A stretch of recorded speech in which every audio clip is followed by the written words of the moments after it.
Hi everyone, welcome to a visual arts community for teachers just like you, elementary art teachers. I'm Sarah Rising, moderator for this group, and in this series we're going to talk a little bit about early finishers in the art room. It's going to be in 3 parts, so I'm going to start today with part 1, and it's going to cover some resources, ideas, and thoughts, and then at the end, I'm going to ask you guys to share with us what you are doing with early finishers in your classroom. Remember to subscribe so you don't miss any posts, and also participate in our discussions so that we can all collaborate and share some ideas. All right, here we go. In this episode, I'm going to talk to you guys a little bit about early finishers, the definition, um, what they do with the kids when they're done, and then resources for you guys in this scenario. So we all know that there's 2 kinds of fast finishers. There's the students who finish fast because they're focused, they're on task, and they don't spend any time getting distracted. They just get it done. And then there's the second group who just rush right through and they kind of halfway finish. So if you suspect some rushing, advice given is just ask the student to either enter more detail into their work or slow down. You can ask them to take a close look at their work by putting it up on the board and taking a look at it and determining for themselves where they could improve. But either way, you're always going to have those students who finish before the rest. So let's take a look at some ideas and also some routines that can help get you in the groove so that when students are done, they know what to do. So you don't have to instruct them every single day. I came across this article, and this is from a Mrs. Artastic, and she talks about what she does with her fast finishers in the art room. So she talks about how she builds the routines and keeps the same pattern in every lesson. And her advice, as I've listed below, is she starts the class and does a soft start. Usually takes about 5 or 10 minutes of choice drawing or free art exploration, just to calm the kids down before they get started. Then she advises once they're ready to get settled into the art room, she starts the lesson and they do the work. One of the things that she recommends, and I'm sure we're all doing this, is that she has the first, next, and after, just a series of what to do posted as a visual for our students so that they are clearly understanding what's expected and that they can look at the board and find out what they need to do. She also mentions that when she first introduces the when you're done activities or fast finishing work, she teaches the expectations and how they can use it for the first few weeks. And she advises that once they get going, things kind of fall into place. So she lays out all the expectations and does that from the get go. I made a copy of something I found online as a visual that you might could use in your classroom to let the kids know what to do when they're done with just some suggestions. One of the things that I like to do is change this up throughout the year, is maybe add something new each quarter so that there's something new up there. A couple of other ideas that I'm going to share with you are extended learning activities. I like to call them extended learning activities instead of work for fast finishers. So the first idea, and again, this is from the same website, there are ways that you can extend a lesson. So let's say one of the pieces of advice was if you're going to display it and then you're having the kids mount the artwork, maybe they can do things like decorating the edges, cutting paper shapes, or patterning. So you're extending the lesson with something you're already covering, be it patterning or scissor skills or doing something to embellish the borders.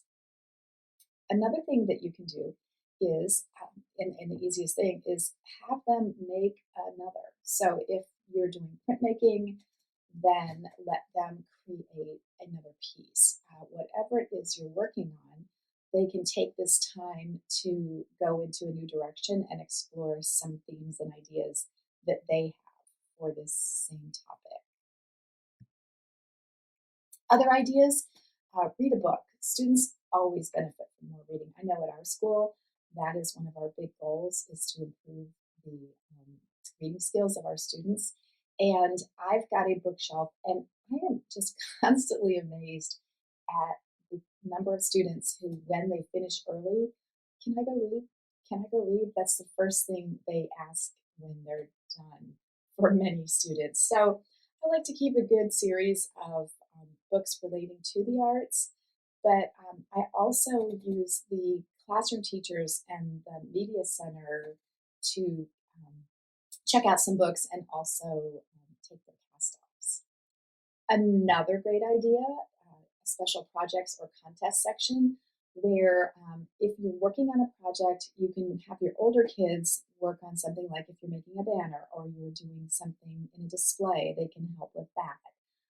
If you've got art contests, you can keep a section with the art contests and the rules, and students that want to participate in that can use their time to work on the art contests. These are just three different ideas that I've come across in my reading.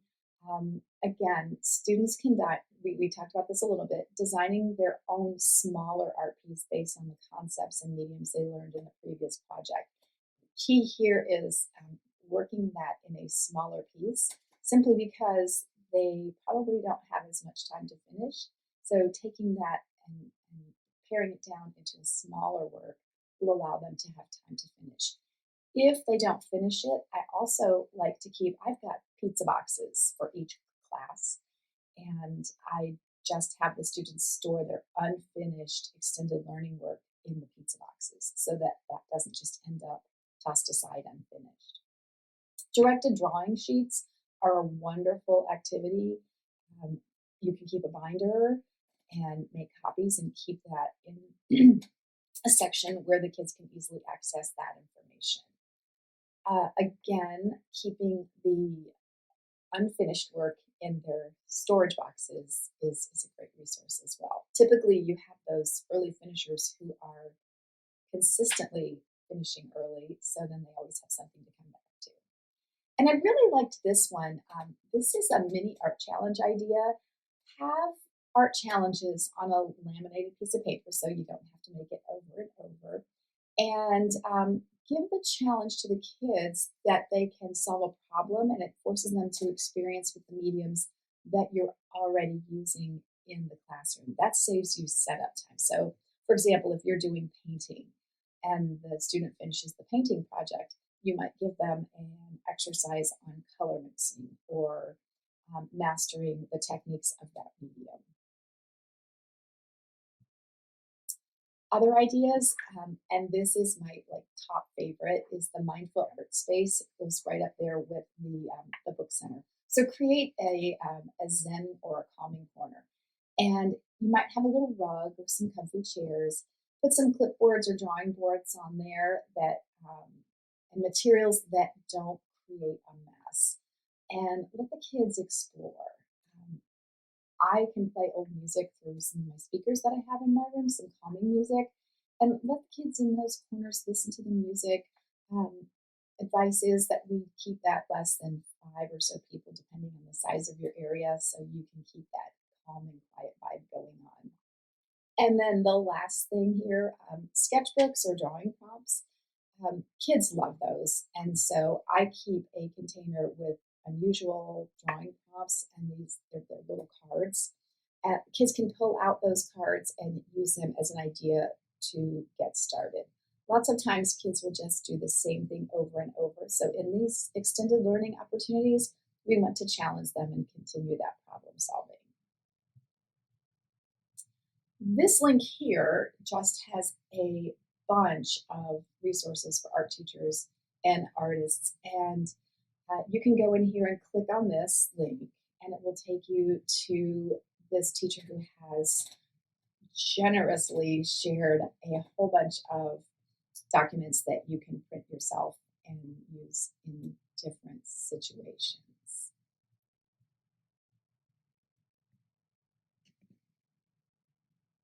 Well, that's all I have for you guys today. And I'd like to pose the discussion question. And this is going to cover the next 2 episodes as well. So in this webinar, we're only going to have one question.